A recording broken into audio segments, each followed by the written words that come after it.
Madame, Monsieur, bonsoir et bienvenue dans ce nouveau numéro d'Éco-Débat sur Médien TV et Médien TV Afrique. Les professionnels des assurances ont tenu leur conclave annuel les 17 et 18 novembre à Marrakech, une occasion de mettre à plat les perspectives du secteur, un secteur que certains estiment stable de par sa croissance annuelle qui a dépassé les 15% en 2016, pendant que le chiffre d'affaires des entreprises d'assurance s'est lui envolé de 35%, de quoi même attirer la convoitise d'un géant mondial qui vient de s'implanter chez nous.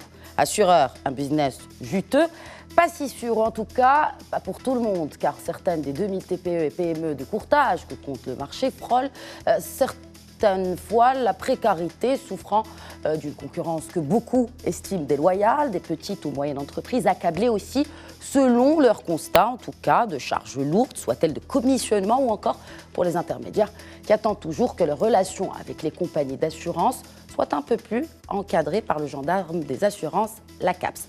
Il n'en demeure pas moins qu'entreprendre dans le secteur séduit toujours. En chiffres, le nombre d'agents et de courtiers a progressé de 17% en 4 ans seulement. Par ailleurs, ce soir, nous allons passer en revue les risques du métier d'intermédiaire et de courtier, mais aussi les changements auxquels ils doivent s'adapter. Digitalisation, assurance Takaful ou refonte de ce fameux livre 4 du Code des assurances. Il y a du pain sur la planche pour une meilleure valorisation du secteur et surtout de ses acteurs. En Afrique, le Maroc se distingue. Comment cette évolution est-elle perçue et à qui profite-t-elle? Bref, dans ce numéro d'Éco-Débat, nous allons analyser ce marché très compliqué, complexe des assurances. Et pour représenter les professionnels du secteur, j'ai le plaisir de recevoir Khalid Aouzal. Bonsoir. Bonsoir. Alors, vous êtes directeur général d'une compagnie d'assurance et aussi président de la Fédération nationale des agents et courtiers d'assurance au Maroc. Bienvenue. Merci. J'ai également le plaisir de recevoir sur ce plateau Hicham Koudama Zarwal. Bonsoir. Bonsoir. Vous êtes directeur de filiale chez Wafa Assurance et également directeur général d'assurance Takaful chez la même compagnie. Bienvenue à vous aussi. Merci. Et pour parler du risque ou des risques du métier et de l'assurance crédit, sur ce plateau avec moi ce soir, Hicham Ben Saïd Alaoui. Bonsoir. Bonsoir. Donc vous êtes directeur risque chez la compagnie d'assurance mondiale Euler Hermès. Bienvenue. Merci à vous. Merci pour l'invitation. Bienvenue. Alors, nous commencerons d'abord par planter le décor comme on le fait d'habitude. Je me tourne vers Khalid Aouzal. Quel âge a le marché d'assurance au Maroc aujourd'hui? Waouh, c'est une sacrée question. Tout d'abord, je voudrais préciser, je ne suis pas directeur général d'une compagnie d'assurance, je suis directeur général d'un cabinet de courtage. Je fais le commercial pour le compte des compagnies d'assurance. C'est cela.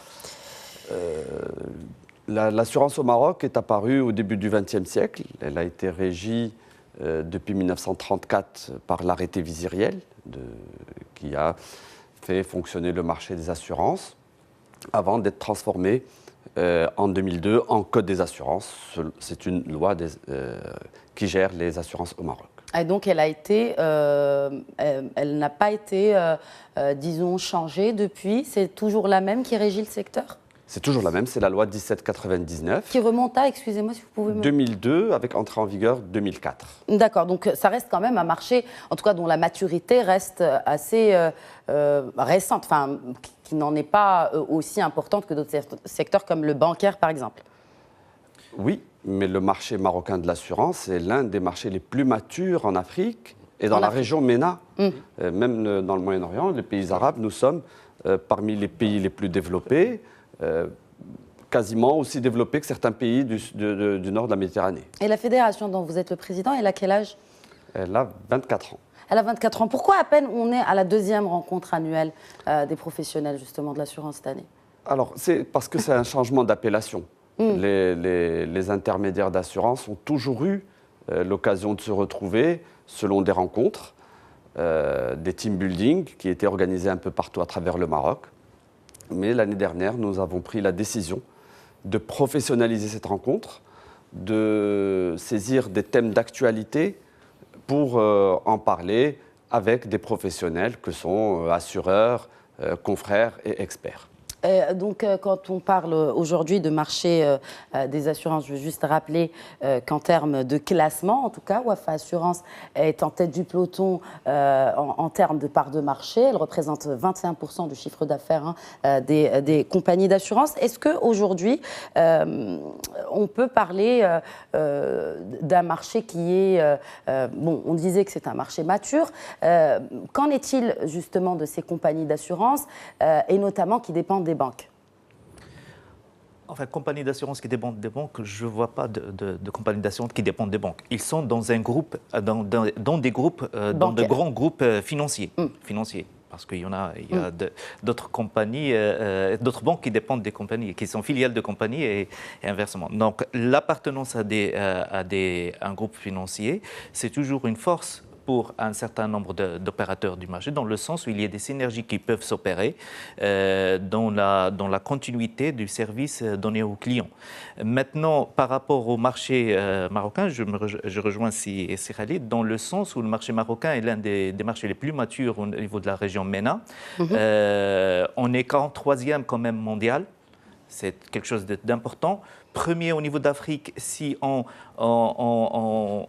élimine un certain nombre de facteurs qui font que l'Afrique du Sud, de par le fait qu'elle a tout ce qui est assurance sociale intégré dans leurs statistiques, le marché marocain reste l'un des marchés les plus, je dirais, les plus matures, les plus évolués, et qui a une certaine stabilité et des opérateurs qui sont reconnus par leur technicité, que ce soit les compagnies d'assurance, que ce soit aussi les réseaux de distribution. Alors, corrigez-moi si je me trompe. Il y a aujourd'hui 17 entreprises commerciales d'assurance au Maroc et 4 mutuelles.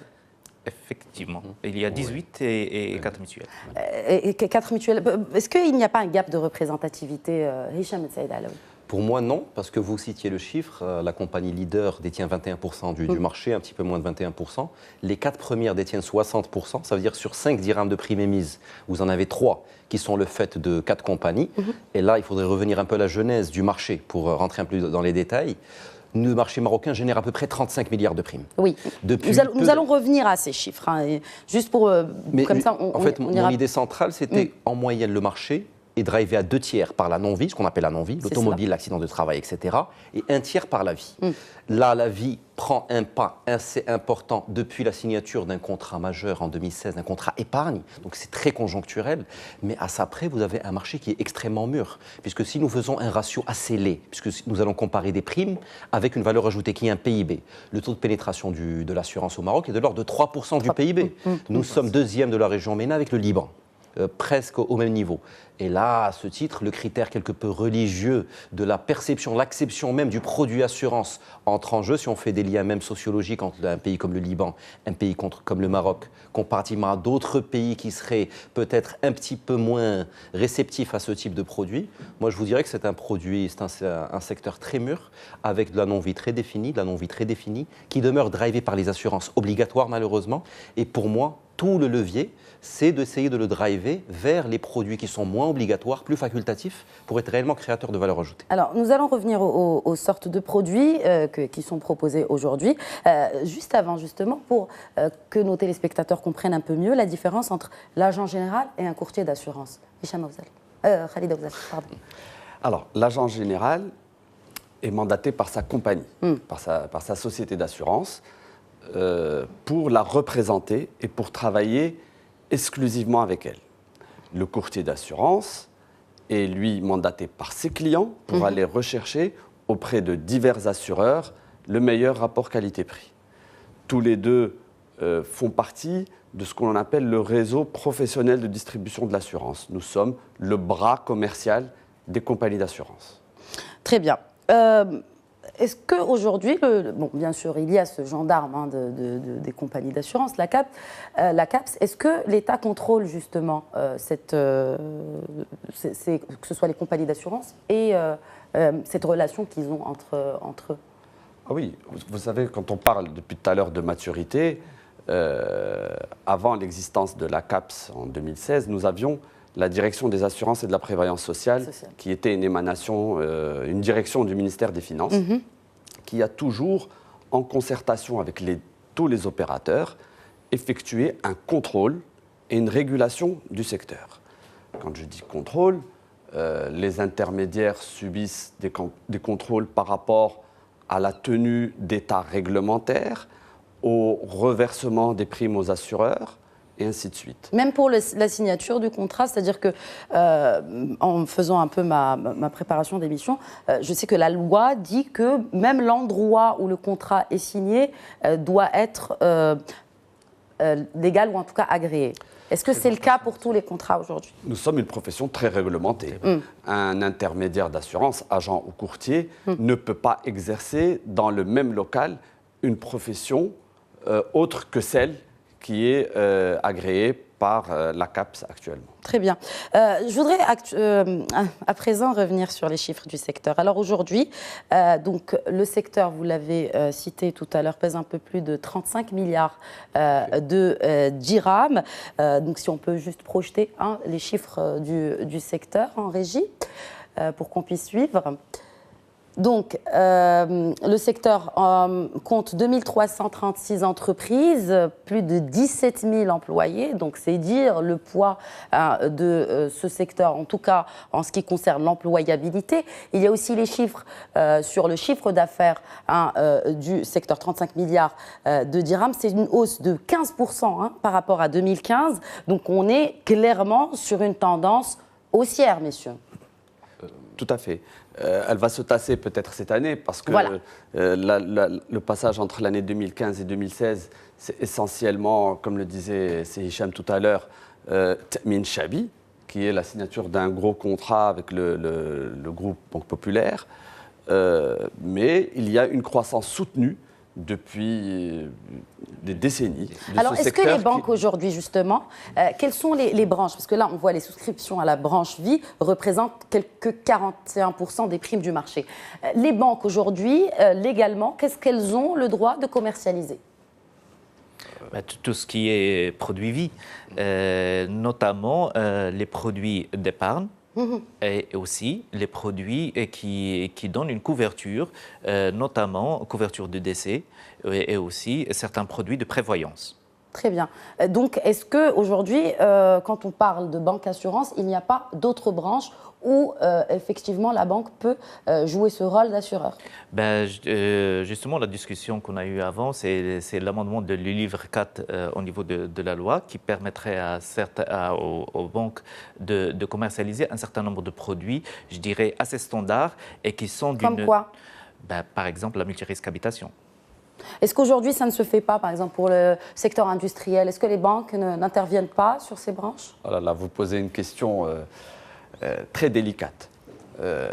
La réponse est claire, j'espère. Voilà, la réponse, j'essaierai d'être le plus clair possible.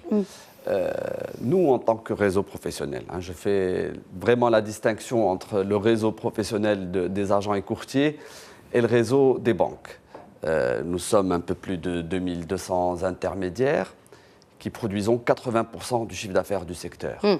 Et il y a 6600 agences bancaires qui produisent 8 milliards sur les 35 milliards. Le banquier a l'autorisation, de par le livre 4, de présenter des opérations d'assurance de personnes, d'assistance et de crédit caution pour les entreprises. Depuis quelques années, certaines banques, dans un souci de saturation de leur clientèle, orientent certains industriels vers leur compagnie d'assurance sœur. Comment? Par des réunions, par du démarchage de ces industriels pour les attirer dans leur giron. Vous me direz, c'est légitime? C'est légitime. Jusqu'à une limite. C'est légitime de travailler avec tel assureur qui a des intérêts dans une banque ou inversement pour s'assurer entre le crédit donné, la garantie et couverture d'assurance donnée, l'assurance crédit et autres. Mais cet assureur ne doit pas faire de la concurrence déloyale à son propre réseau de distribution. Certains assureurs, certains banques assureurs le respectent, d'autres ne le respectent pas, utilisent leur cabinet captif. Et je pense que ceux-ci, qui continuent à utiliser leur cabinet captif au détriment du réseau, jouent le court terme. Je voulais justement vous poser une question. Si je suis par exemple entrepreneur ou futur entrepreneur et que j'ai envie de recourir à une ligne de crédit auprès de ma banque, alors, pour créer cette entreprise, quel document m'est demandé? Quel est le document principal qui m'est demandé aujourd'hui? Alors justement, j'aimerais répondre sur ça parce qu'au préalable, je pense qu'il faut faire un distinguo très important sur l'approche commerciale de certaines banques. Vous avez d'un côté notamment les assurances vie, où un assureur va proposer des produits d'épargne, par exemple de capitalisation, ou des contrats d'emprunt, d'essai, et auquel cas... Ou des rachats de capitaux aussi. Je n'irai même pas sur des produits un peu plus complexes, sur des produits basiques. C'est beaucoup plus pour moi la banque qui cherche à s'assurer, parce qu'il y a un risque derrière, parce que notamment sur certains contrats de capitalisation, il ne faut pas perdre de vue que, au-delà de l'argent qui est investi par le souscripteur, par le client, il y a, dans un certain nombre de cas, l'engagement de la part du banquier de servir à terme aux ayants droit tout un capital, comme si le souscripteur avait cotisé pendant toute la durée de vie d'un contrat. Donc c'est beaucoup plus un levier commercial pour la banque qu'un banquier qui, dans une démarche justement proactive, va essayer de commercialiser des produits d'assurance. Je peux vous donner un exemple. Parce qu'un banquier n'est pas un assureur ou n'est pas un mais il y a de la mutualisation. Il y a une mutualisation, certes, mais est-ce que c'est pas une concurrence déloyale de la part des banques? Je ne la verrai pas comme ça. Je peux vous donner je peux essayer juste. Donc d'un côté on la voit comme ça, d'un autre côté on la voit pas comme ça.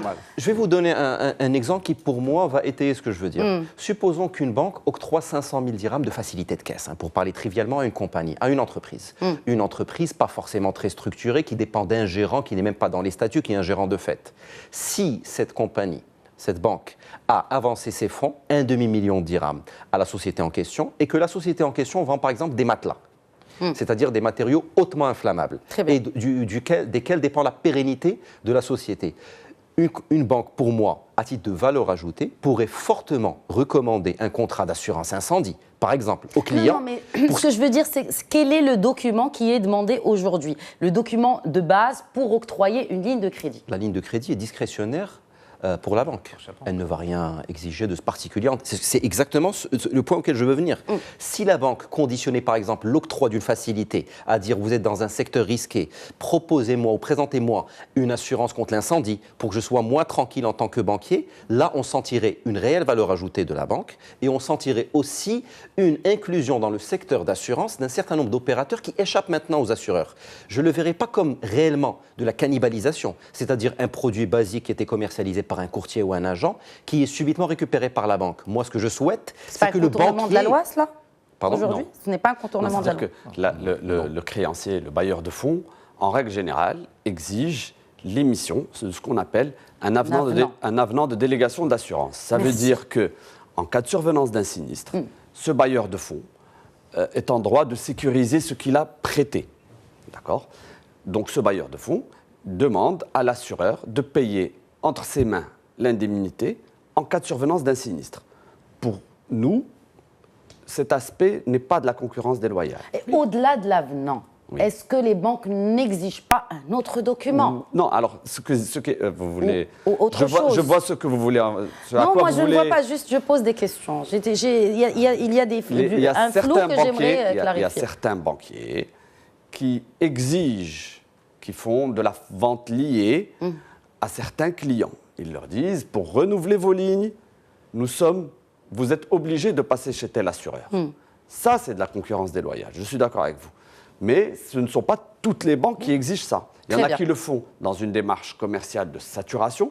Il y en a qui le font sous l'emprise de la menace. Il faut dire que d'abord, je rejoins effectivement ce que disait... Est-ce qu'aujourd'hui, juste une petite question, par rapport à tout cela, est-ce que la banque aujourd'hui, elle a accès aux données personnelles de ses clients? Et est-ce que ça pourrait être utilisé aussi dans le démarchage, comme vous dites, n'est-ce pas, de clients potentiels ou d'assurés potentiels, de souscripteurs potentiels? Vous êtes en train de me dire, est-ce que la banque a accès aux informations personnelles de ses clients? Des données, oui. Les données personnelles de ses clients. C'est son client. Le banquier a accès aux données personnelles de son client, sachant qu'il y a une loi qui couvre le consommateur et il y a la CNIL, il y a la loi, bien sûr, 93-14, il me semble, qui protège le consommateur. Maintenant, effectivement, il y a pour border le risque de la banque, effectivement, il y a une demande il y a une demande de délégation d'assurance, notamment pour tout ce qui est emprunt ou financement, notamment pour le particulier. Maintenant, pour l'entreprise, ça peut aller jusqu'à l'incendie, etc. Mais il n'y a à aucun moment je dirais, une vente liée forcée. Maintenant, oui, bien sûr. Et puis, pour répondre à votre question, la banque, c'est son client, et là c'est son client. Je ne vois pas quelle est la contradiction. C'est-à-dire, vous avez accès, vous, en tant que filiale d'assurance d'un groupe financier, comme vous disiez, vous avez accès à ces données personnelles? Non. Non. Non, madame. On a accès aux informations de nos clients. Si ce client a une police d'assurance, j'ai accès aux informations qui concernent l'assurance. Je n'ai pas accès à d'autres informations.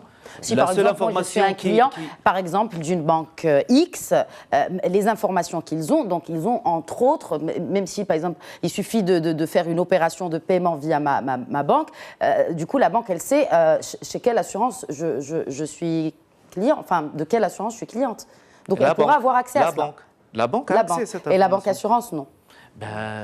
Jusqu'à présent, au niveau de nos fichiers, on n'a pas cette information. Très bien, très bien. Juste pour rebondir sur ce que vous dites est recevable, mais très difficile à décliner techniquement, tout simplement parce que le très gros du marché passe justement par les intermédiaires. Il faudrait que les banques partagent en open source ces données personnelles et confidentielles. Je ne parle même pas des aspects de confidentialité. Supposons même qu'une banque soit dans cette démarche. Il faudrait qu'elle ouvre ses livres à 40 courtiers de poids au Maroc, ce qui est techniquement quasiment impossible. Ce qui est impossible, et donc, d'où certains restent frileux par rapport à cela, par rapport à cet accès aux données personnelles. Si vous croisez les titulaires d'un contrat d'emprunt auprès d'une banque et le contrat d'assurance lié, à 99 fois sur 100, vous allez trouver la compagnie d'assurance, lorsqu'elle est filiale d'un grand groupe. Il y a un lien de parenté entre la banque et la compagnie d'assurance. Mais quel est ce lien de parenté dont vous parlez? On ne va pas se mentir. On a tous sollicité des banques pour des contrats d'emprunt ou autres. Lorsque vous allez dans une banque qui a dans son giron une compagnie d'assurance, il est très difficile techniquement, pour rester justement dans l'euphémisme, d'aller proposer une autre compagnie d'assurance, quand bien même, par exemple, son employeur aurait une convention avec une autre. Je ne parle pas de ce volet-là. Je parle du volet qui est évident. Mais si vous prenez les titulaires d'une prime d'assurance incendie, par exemple, je vous dirais presque détrompez-vous, vous allez trouver un lien de causalité bien faible, puisque ce serait au courtier le plus intéressant qui orienterait cette compagnie peut-être pour la vie. Il n'y a pas tellement de choix. On irait vers la compagnie d'assurance qui dépend de la banque. Mais pour le maritime, pour l'accident de travail, pour la flotte automobile, c'est vraiment la loi du marché. Vous avez rappelé le nombre d'intervenants qu'il y avait en termes de compagnie d'assurance et de banque. Nous sommes réellement dans une logique de compétition. Je ne veux pas être tombé dans l'angélisme, mais pas dans la diabolisation non plus. C'est une compétition loyale. Pour moi, tout à fait loyale. Non. Non. Non. Khalid Aouzan. Ce que je vous dis, et c'est là où c'est-à-dire qu'avec les assureurs, nous convergeons sur l'essentiel de nos activités, mais nous divergeons sur ce point relatif à la relation banquier et emprunteur. Aujourd'hui, je reprends le cas de Sihichem, je sollicite une banque pour un prêt, elle me donne un avenant de délégation obligatoirement chez sa compagnie d'assurance, avec laquelle, si tu permets, c'est obligatoirement, non. Lorsque l'assuré dit « je peux aller chercher mon avenant de délégation chez mon courtier », son dossier ne passe pas. Ça, c'est le premier point. Ou, à moins que ce soit un très gros client. Ou bien, l'autre cas de figure, et que nous déplorons encore plus, ce sont les tarifs. Les tarifs donnés à la banque avec laquelle ils ont un lien capitalistique est plus faible que le tarif donné aux intermédiaires d'assurance. Et là, c'est une concurrence déloyale. Parce que si vous venez acheter une assurance à 1000 dirhams chez un intermédiaire et vous la trouvez à 700 dirhams chez le banquier, vous allez l'acheter chez 700 dirhams. La question ne se pose même pas. Voilà. Là, pour nous, c'est une concurrence déloyale. Tu es d'accord avec moi? Je ne suis pas d'accord dans le sens où il y a une obligation. Maintenant, c'est-à-dire qu'il y a une obligation, peut-être qu'il y a en tout cas, on vous oriente, il y a une orientation du client vers cela. Vous savez, il y a quelque chose de très important qu'on doit respecter, c'est l'expérience client. Et aujourd'hui, on va certainement parler de la numérisation, de la digitalisation, et on va parler de l'expérience client. Lorsqu'un client vient chez son banquier, qui connaît, qui voit pratiquement 2 fois par semaine, sinon plus, et qui lui fait une simulation de crédit, il y a cette notion de facilité à dire, et l'assurance qui est à côté, notamment, je parle toujours de l'assurance vie, de l'assurance emprunt. Donc pour l'assurance emprunt, tout de suite, il y a cette expérience client, il est tout de suite confronté à une réalité de dire, voilà, j'ai une simulation d'assurance, et donc tout de suite, mon dossier est presque prêt. Maintenant, effectivement, ceci ne l'empêche pas, et ça devient de plus en plus courant, que le client, parce qu'il fait son marché, même avec son banquier, il ramène aussi des simulations, je dirais, concurrentes. Et quelque part, il ramène aussi l'assurance. Les gens, aujourd'hui, commencent à faire jouer cette concurrence en termes de, non, au niveau de cette simulation, moi, pour la banque B, j'ai eu ceci pour le crédit immobilier, mais aussi au niveau de l'assurance, j'ai ceci. Donc le client reste libre. C'est vrai qu'au niveau global, avec une standardisation, avec une facilité, c'est l'expérience client qui prime, et à un moment donné, il y a cette facilité d'avoir le crédit assez rapidement. Ce que je vous propose, messieurs, c'est de revenir au débat juste après cette courte pause de publicité. Merci de rester avec moi tout de suite. Bonsoir à tous et bienvenue si vous nous rejoignez. Vous regardez Éco-Débat que nous consacrons aujourd'hui au marché de l'assurance. Juste avant la pause pub, on essayait en tout cas d'expliquer cette différence entre banque assurance et courtier. Est-ce qu'il y a une concurrence loyale ou déloyale et quel est en tout cas l'impact sur la PME et TPE marocaine qui investit dans ce secteur des assurances. Hicham Ben Saïd Alaoui, vous vouliez rebondir juste avant la pub, ici. Pour moi, il y a un état de fait qu'on ne peut pas nier. Lorsque nous prenons les 4 compagnies d'assurance vie spécialisées également dans la vie qui ont des banques dans leur giron, elles s'accaparent 98% du marché. Ce n'est pas une coïncidence. C'est que quelque part, je parle du décès, pas de la capitalisation, c'est que quelque part, on ne va pas utiliser le vocable de vente forcée qui est quelque peu laid à l'antenne, mais c'est un état de fait. Moi, je ne parle pas de ça. Moi, je ne voudrais pas, pour rebondir à ce que disait Khalid, qu'on tombe dans l'idée d'un courtier qui fait quelque part le deuil de la vie, notamment du décès, dire de toute façon, une banque qui va traiter avec une entité sœur, si elles ont besoin d'un intermédiaire entre elles, il faudrait qu'on revoie la gouvernance de tout le groupe. Il n'y a pas besoin d'un intermédiaire. Mais là, j'ai l'impression que, je parle au nom de Khalid, on a l'impression que certains courtiers ont peur que justement les banques commencent à piétiner leur placement de la non-vie. Est-ce que ce n'est pas le cas aujourd'hui ? Honnêtement, à l'instant T, ce n'est pas encore le cas. Ça peut le devenir, mais je ne le constate pas. Est-ce que Khalid Aouzel partage cet avis ? Est-ce que ce n'est pas le cas aujourd'hui ? Ne serait-ce que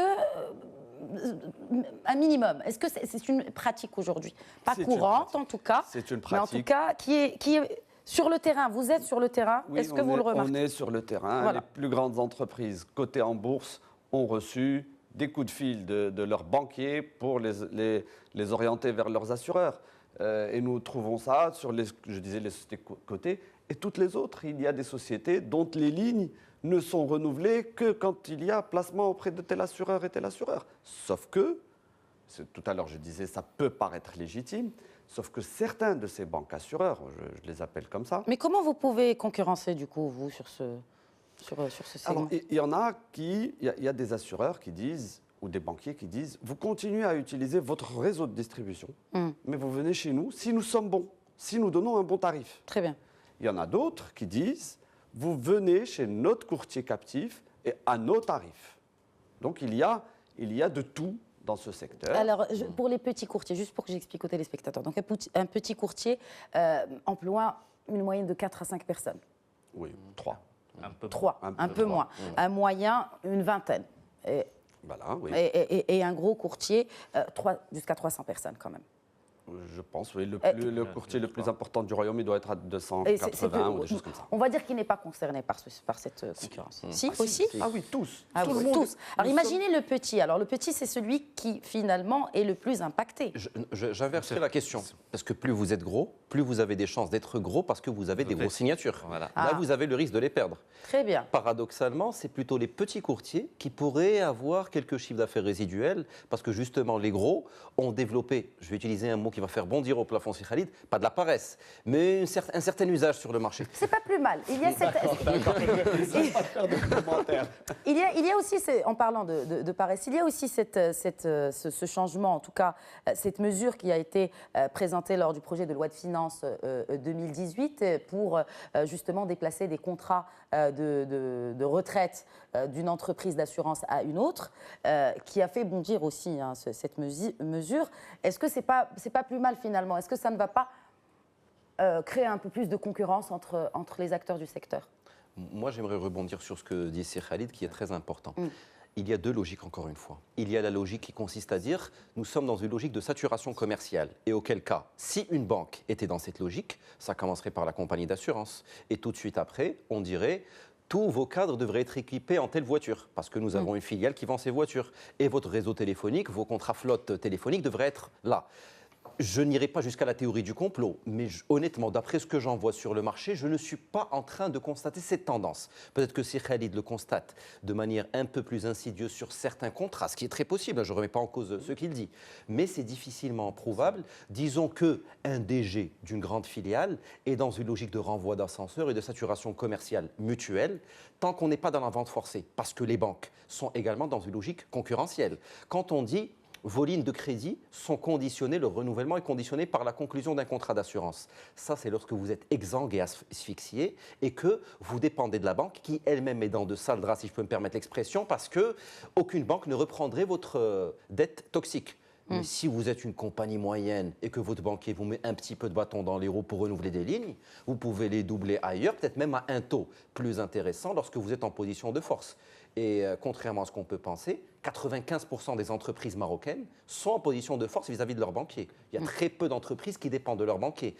Et même ces entreprises qui dépendent de leurs banquiers, c'est davantage elles qui tiennent la banque. Parce qu'à supposer qu'elles décident, avec perte et fracas, de laisser couler un peu la société, le plus grand perdant serait le banquier aussi. Donc je ne pense pas qu'on soit dans cette logique réellement de vente forcée. Et si vous permettez, je complète par un élément, parce que là, vous avez évoqué un certain nombre de typologies d'intermédiaires d'assurance, qu'ils soient agents ou courtiers. Il faut savoir aussi que derrière, il y a un portefeuille. Lorsqu'on parle de gros courtiers, effectivement, je rejoins mes amis, en parlant de lorsqu'on a un grand courtier, effectivement, c'est que quelque part, fatalement, historiquement, on a un certain nombre de grandes signatures d'entreprises. De l'autre côté, il faut savoir qu'un tiers du chiffre d'affaires d'assurance au Maroc, c'est une assurance obligatoire qui est l'automobile.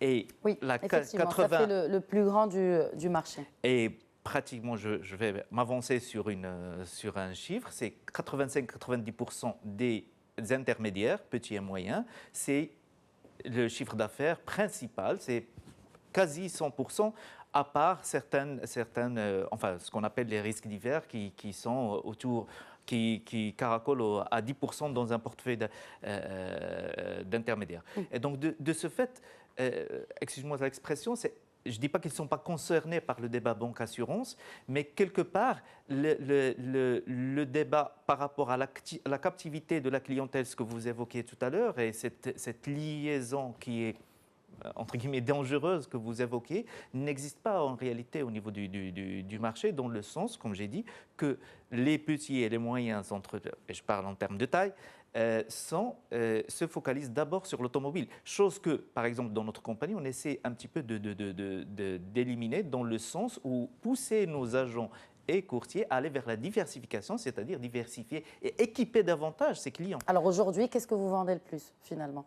L'agent et le courtier a la possibilité de vendre tous les produits d'assurance. C'est un professionnel. Vous, en tant que ce que vous représentez comme filiale, quel est le produit qui marche le plus ? Moi, je représente Takafoul pour l'instant. J'apporte oui, mais quel est le produit qui marche le mieux aujourd'hui, ou en tout cas qui est le plus vendu ? On voit que sur les chiffres du secteur, l'assurance vie et capitalisation s'accapare bien sûr la part du lion, et l'automobile vient juste après. C'est l'automobile, comme j'ai dit. C'est l'automobile, très bien.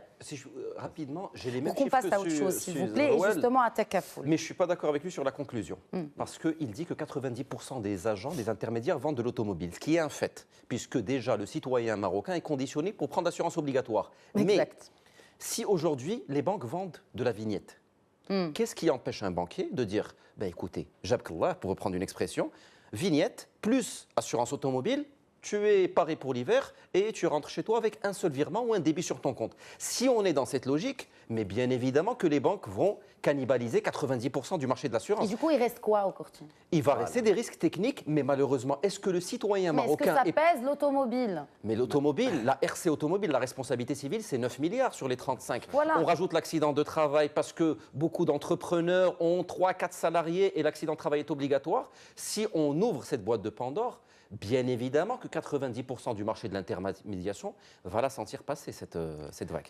Si tu Khalid permets, Aouzal. j'abonde dans ce que disait Hicham à l'instant. L'année dernière, certains banquiers ont utilisé ce subterfuge de dire « vous avez la vignette, je vous donne l'automobile » et nous avons agi au niveau de l'autorité, au niveau de ces assureurs, pour tirer la sonnette d'alarme. Parce que sur les 2000 intermédiaires du Maroc, plus de 1960 réalisent moins de 10 millions de dirhams de primes. Moins d'1 million de dirhams de commissions, ce sont des TPE. Et ces intermédiaires ne vivent que d'automobiles. Quand Kodama disait 90% de portefeuille automobile, je dirais même plus, 95%. Quelles sont les recommandations pour qu'on passe à autre chose? Voilà. Il nous reste... Alors, il y a le livre 4 qui va clarifier les choses. Voilà. Il en est où?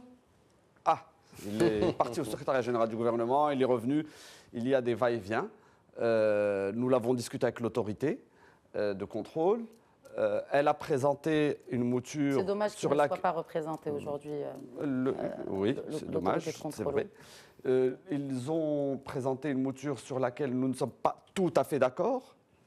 Et bien sûr, nous comptons une fois que ça ira dans le circuit législatif discuter ces aspects sur lesquels nous ne sommes pas d'accord.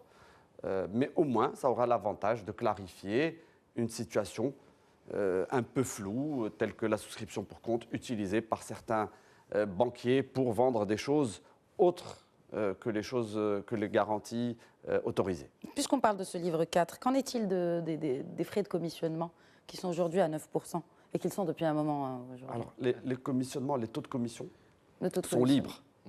Sont libres depuis 2006.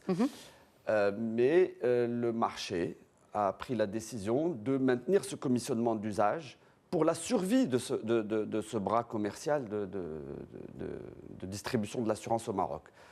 Sauf que les prix ont gravement dégringolé. L'automobile... De par la concurrence, encore une fois. Voilà, l'automobile dont vous parlez a connu ses tarifs de risque annexe réduits de 90% par rapport aux tarifs anciens, par rapport à l'ancien tarif antérieur à 2006. Donc, comment peut-on concevoir qu'un agent puisse vivre en commercialisant une assurance automobile à 300 dirhams? Ces 300 dirhams, c'était le montant qu'il percevait dans les années 70, il les perçoit aujourd'hui. 300 dirhams, ce n'est pas viable, et c'est pour ça que nous avons réclamé à la Fédération des assureurs de revoir ces taux de commissionnement, ces montants délivrés au réseau de distribution en contrepartie de la pénibilité du travail. Je l'ai dit lorsqu'on s'est réunis à Marrakech dernièrement, les réseaux d'agents et de courtiers réalisent péniblement des affaires. Ils sont très très mal payés. Donc je saisis encore cette occasion pour dire basta, il faut revoir ces montants parce que nous ne mendions pas, nous ne quémandons pas, nous vulgarisons de l'assurance. Et je l'ai dit tout à l'heure, nous sommes 2000, on réalise 3 fois ce que réalisent les 6600 banques. Il faut savoir choisir le cheval gagnant. En sachant que vous militez toujours pour cette exonération de la TVA, qui reste toujours, qui n'est pas vraiment d'actualité. Elle allait même être augmentée cette année, oui, si ce n'est, ils sont revenus sur ces pas sur ce projet de loi de finances. Ça, c'est un autre sujet. C'est un autre sujet, c'est bien d'en parler. Sur lequel nous reviendrons, Charles. Certainement. Puisqu'on parle de produits et puisqu'on a parlé de banque assurance, il y a ce produit de Takaful.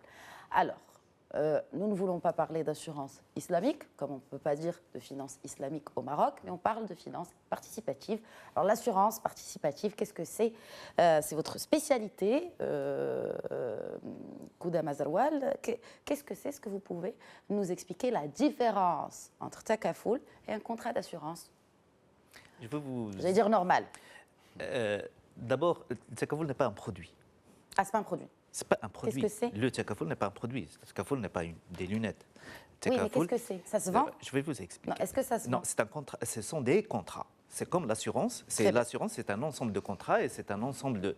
Comme on trouve de l'assurance automobile, l'assurance vie, au niveau du Takafoul, on trouvera de l'assurance incendie, on trouvera aussi de l'assurance vie. Donc le Takafoul, d'où ça vient? Déjà, le mot Takafoul, ça vient du verbe arabe kafala, c'est-à-dire se garantir l'un l'autre. Quelle est la différence par rapport au système ou l'industrie de l'assurance en général? D'abord, il est plus éthique et plus responsable. Responsable, pourquoi? Parce qu'il y a une connexion avec l'économie réelle.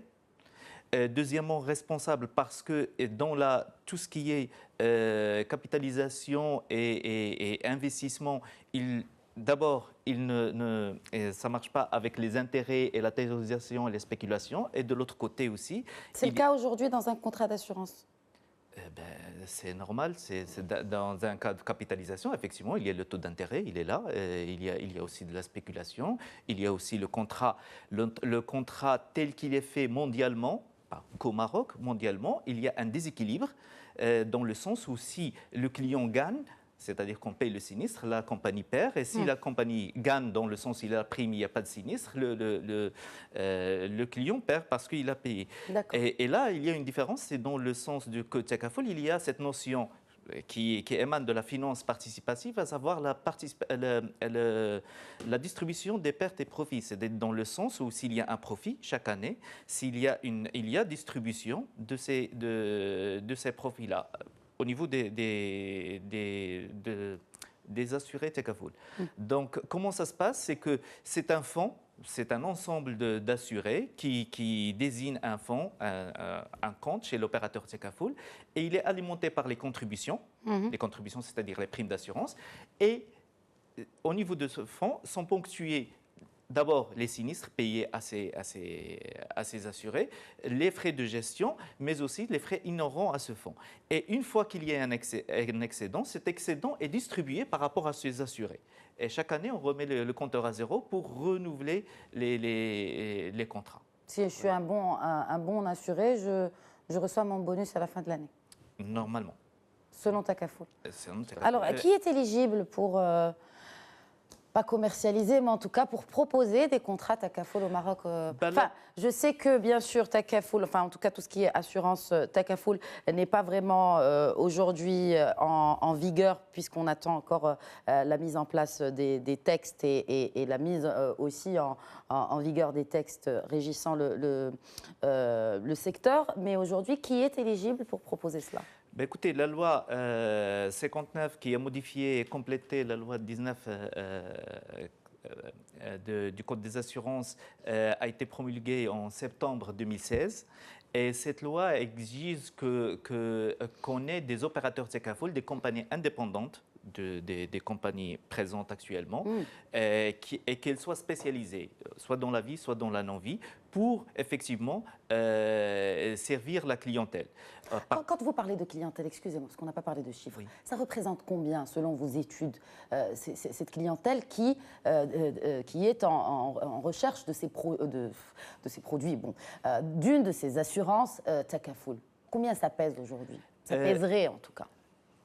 D'après les études, il y a des études, il y a 3 ou 4 études importantes qui ont été faites, notamment celle de l'IFPAS et celle d'un certain nombre de compagnies pour voir. Il y a une appétence. Moi, personnellement, je dirais qu'il y a une appétence, mais on ne peut pas donner un chiffre dans le sens où c'est du déclaratif. Vous savez, on est dans un pays où je peux dire qu'effectivement, je veux ce produit. Maintenant, lorsqu'on ouvrira, je dirais, les réseaux de distribution avec ces contrats Takafoul, on verra sur le tas, effectivement, est-ce qu'il y a. Mais aujourd'hui, l'appétence, lorsqu'on propose, lorsqu'on explique, c'est bien. C'est la même chose qui est arrivée, effectivement, je vous vois, c'est la même chose qui est arrivée au niveau des banques participatives. déclarative. Au départ, il y a pas on ne peut pas dire il y aura 5%, 10%, 15%. Pourquoi on investirait alors à lancer une filiale qui serait participative s'il n'y a pas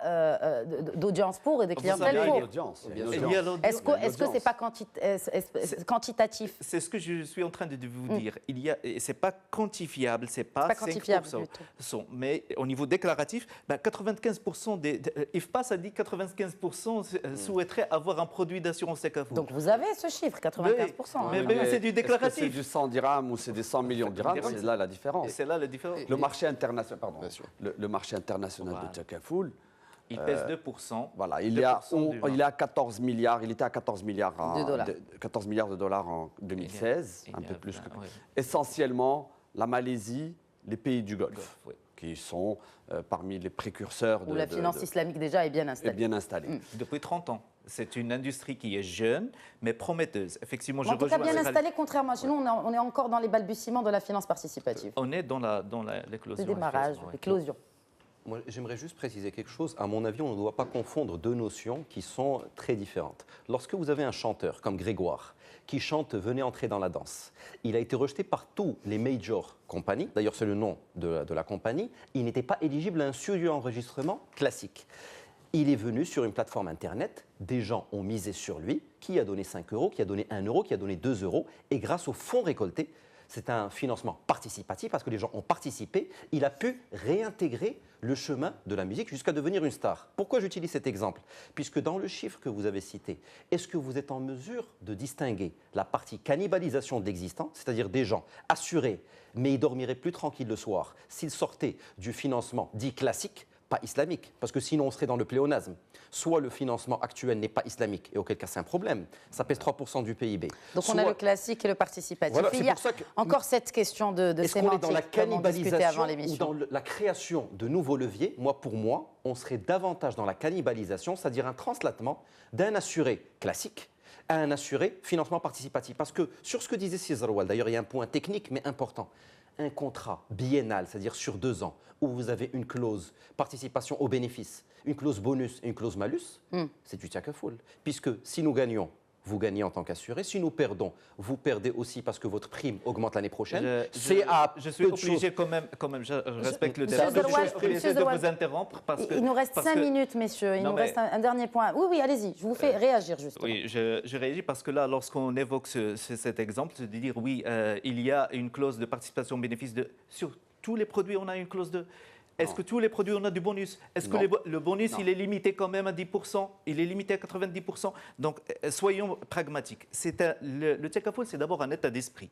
On ne va pas comparer, est-ce que tu bois ceci, est-ce que cela? Non, ce n'est pas à comparer. C'est un état d'esprit, il y a une clientèle. Et ce qu'on compte avec Takaful en tant que groupe financier, c'est d'abord, répondre à un besoin qui existe aujourd'hui et aussi ramener un certain nombre de clientèles qui a été exclue du système financier. Donc l'objectif, c'est d'abord une inclusion financière. Il y a une frange de la population qui, jusqu'à présent, n'a pas touché à cette couverture d'assurance. Tout à l'heure, on a commencé le débat en parlant, et Khalid l'a souligné, qu'on est dans un système financier mature par ses banques, par ses assureurs, mais aussi par son marché de capitaux. Le Takaful vient compléter cet écosystème pour justement, si on est aujourd'hui, on était à 3,1 de pénétration en assurance, on est à 3,5 en 2016, et si demain on est à 1 ou 1,5 de plus grâce à Takaful, avec 5%, ça serait une très bonne chose. Quand même drainé par le Takaful. C'est ce qui est observé. C'est ce qui est observé dans d'autres marchés qui sont moins structurés que celui du Maroc et moins aussi capillarisés par un réseau de distribution. Moi, ce que je disais avant de démarrer notre débat aujourd'hui, ce que je disais à Sirodama, je lui dis, je pense qu'il y a un avenir pour cette assurance, ce Takaful et Takaful, mais je suis d'avis de certaines personnes aussi qui pensent qu'une seule compagnie d'assurance, avec une participation de toutes les autres, peut être un vrai levier de développement de cette assurance Takaful, parce que mon inquiétude, c'est qu'il y en ait beaucoup et que chacune fasse des petits chiffres d'affaires et que les frais de gestion risquent d'être élevés. C'est parce que Takaful, c'est la mutualité, avec Sharia, avec de l'investissement dans des projets islamiques, entre guillemets. C'est un avis. C'est un avis qui est partagé par un certain nombre d'opérateurs, mais où est dans ce sens la concurrence? Il faut dire que si on veut vraiment avancer dans un marché, il faut au moins 2, 3, 4 opérateurs.